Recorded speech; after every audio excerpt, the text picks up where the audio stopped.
Hi guys! Welcome sa Wigalo. So medyo hindi ako nakagawa ng mga vlog sa mga nakaraang buwan. Pero dahil dyan ito, magbablog na tayo at gagawa na tayo ng mga reels sa mga paggawa ng mga styled wig or drag queen wig, mga updated posts namin, yung mga bago naming wig, dyan.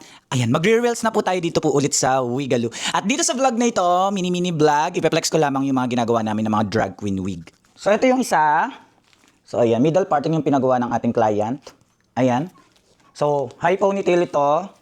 Ayan, tomorrow tapos na ito for sure. So ito is merong may-ari. Meron din kaming ginagawa na medium brown or dark blonde. So ayan. So high ponytail din ito and then may bangs. So hindi ko lang alam kung ano yung gagawin na design ni Ian ito.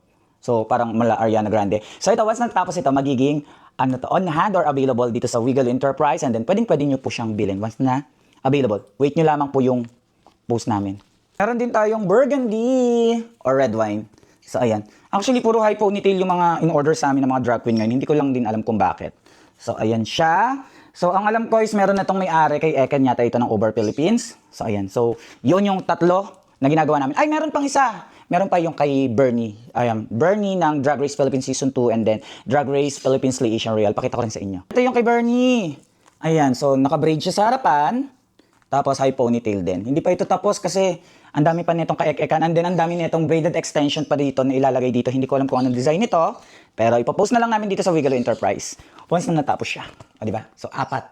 Yung ginagawa namin ngayon ng mga drag queen wig. Pero guys, ayan, lumabas na nga pala yung Drag Race Mexico. Tama ba? Drag Race Mexico, Latina Royal.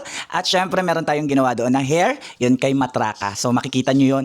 Ayan, support natin si Matraka kasi yung mga buhok nun it's from Wigalo. So thank you so much sa pagtitiwala sa amin. Ayan, ito yung una niyang nilabas. Ito.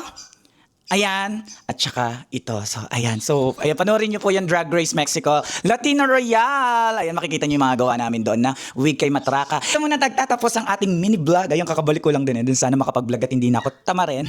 Ayan, medyo nabisi lang talaga sa pagla-livestream. At dahil dyan, guys, i-follow nyo na po yung Wigalo sa mga gusto pong umorder po ng high quality lace front wig, human hair wig, hair topper, especially drag queen wig or styled wig. Ayan, i-follow nyo na po ang Wigalo Enterprise. And then, i-message nyo po kami. Ayan, pa nagbebenta rin po kami ng mga drag queen costume. Ayan, message nyo lamang po kami dito sa page po. Ayan po, Facebook page Wigalo Enterprise and then IG po namin is Wigalo PH. Ingat po tayo always. See you on my next vlog. Bye!